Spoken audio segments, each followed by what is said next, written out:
तो देखिए, अब बढ़ेंगे आगे। जो है एसआईआर पर सुप्रीम कोर्ट की टिप्पणी सामने आई है। वोटरों के खिलाफ कुछ नहीं है, वोटरों के खिलाफ नहीं है एसआईआर, ऐसा सुप्रीम कोर्ट ने कहा है। बिहार को बदनाम मत करो, सुप्रीम कोर्ट ने बात कही है। वोटर फ्रेंडली एसआईआर, तो सुप्रीम कोर्ट ने भी अब एसआईआर के पक्ष में अपना फैसला दे दिया है और ये बड़ी टिप्पणी करते हुए सुप्रीम कोर्ट नजर आया। एक और अनुराग ठाकुर पीसी करते हुए विपक्ष को घेरने का काम कर रहे हैं, क्योंकि तेजस्वी यादव, राहुल गांधी लगातार कई जगहों के वोटर्स को उठाकर बार बार मुद्दा बना रहे हैं और एसआईआर को गलत बता रहे हैं। और कहीं ना कहीं इलेक्शन कमीशन पर, जो कि इंडिविजुअल बॉडी है, जो कि इंडिपेंडेंट बॉडी है, और देश के लोकतंत्र को लेकर भी कई सवाल उठा रहे हैं और ये भी कह रहे हैं कि एनडीए के साथ मिलकर वोटों की चोरी हो रही है, धांधली की जा रही है, इलेक्शन कमीशन बीजेपी का साथ दे रहा है। अब देखिए, अनुराग ठाकुर ने रायबरेली से कई ऐसे वोटर्स को चिन्हित किया है जिनके अलग अलग विधानसभा जगहों पर, अलग अलग जगहों पर, अलग अलग बूथों पर वोट ये नाम दर्ज है, उनको भी कोट किया। और अब देखिए, इसी बीच सुप्रीम कोर्ट की ओर से ये बयान सामने आता है, जहां वोटरों के खिलाफ नहीं है एसआईआर। ये बड़ा बयान सुप्रीम कोर्ट ने दिया है, बिहार को बदनाम मत करो।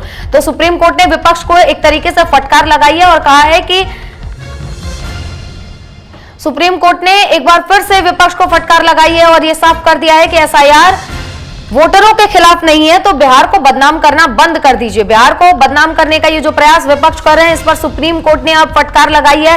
वोटर फ्रेंडली है एसआईआर, ये बड़ा बयान दिया है। तो जाहिर सी बात है, जिस तरीके से विपक्ष सुप्रीम कोर्ट के दरवाजे तक गया था, दरवाजा खटखटाया था सुप्रीम कोर्ट के इस बयान के बाद, मुझे तो लगता है कहीं ना कहीं विपक्ष अब सुप्रीम कोर्ट को भी कटघरे में खड़ा करता हुआ नजर आएगा, क्योंकि विपक्ष लगातार एसआईआर का मुद्दा उठा रहा है, लेकिन सुप्रीम कोर्ट एसआईआर को लेकर बिल्कुल अपना क्लियर मैसेज, क्लियर अपना बयान दे चुकी है कि मतदाताओं के पक्ष में एसआईआर हो रहा है और बिहार को विपक्ष बदनाम करने की कोशिश कर रहा है। तो ऐसा मत कीजिए, यानी कि फटकार लगाते हुए सुप्रीम कोर्ट इस दौरान विपक्ष को नजर आ रहा है।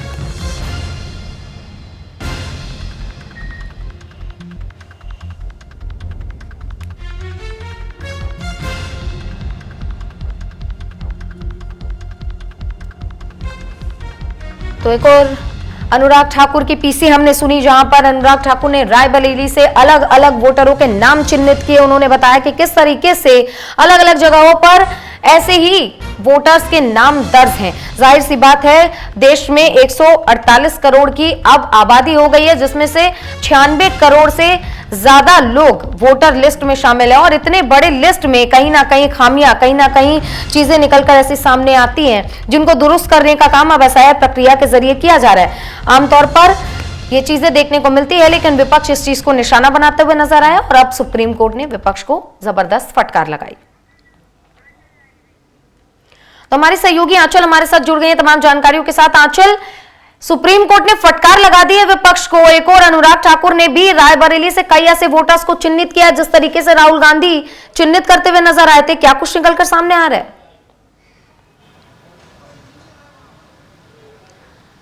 बिल्कुल, देखिए, लगातार जिस तरह से विपक्ष ने इस मुद्दे को उठाया हुआ है कि एसआईआर के जरिए जो है वोटर्स को काटने की प्रक्रिया चल रही है, यानी कि विपक्ष के जो वोटर हैं उनको निशाना बनाया जा रहा है। इस तरीके का आरोप लगातार विपक्ष सरकार पर लगाता रहा है, चुनाव आयोग पर लगाता रहा है। इसके अलावा देखिए, सुप्रीम कोर्ट में पूरा मामला चल रहा था, जहां पर सुप्रीम कोर्ट ने भी फटकार लगाई है विपक्ष को। लेकिन हाँ, इतना जरूर कहा है कि एसआईआर में आखिरकार दिक्कत क्या है। एसआईआर में स्पष्टता आती है कि कौन वोटर है, कौन मर चुका है, कौन जिंदा है, या फिर देखिए कौन जो है राज्य को छोड़कर चला गया है।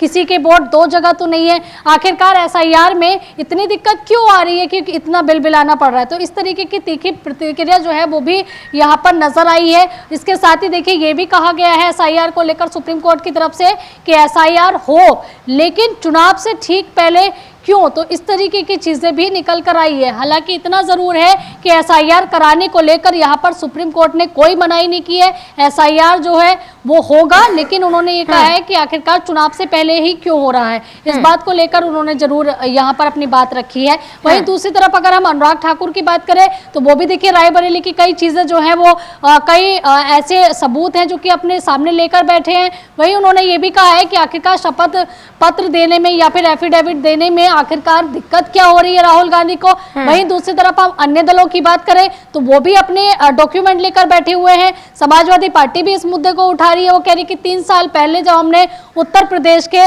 17,000 से ज्यादा आंकड़े दिए थे तो आखिरकार उस पर कार्रवाई क्यों नहीं की गई, कि कौन कह रहा है बीजेपी वाला कि हमने आंकड़े नहीं दिए थे, लेकिन जब आंकड़े दिए जाते हैं तो उसके ऊपर कोई कार्रवाई नहीं होती है, उसके ऊपर सुनवाई नहीं होती है।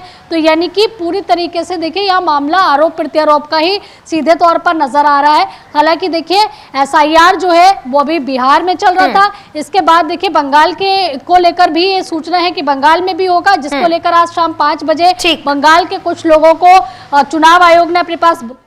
ठीक है, तमाम जानकारी के लिए बहुत बहुत धन्यवाद आंचल आपका। तो देखा आपने कि किस तरीके से सुप्रीम कोर्ट ने एसआईआर के मुद्दे को लेकर विपक्ष को फटकार लगाई है।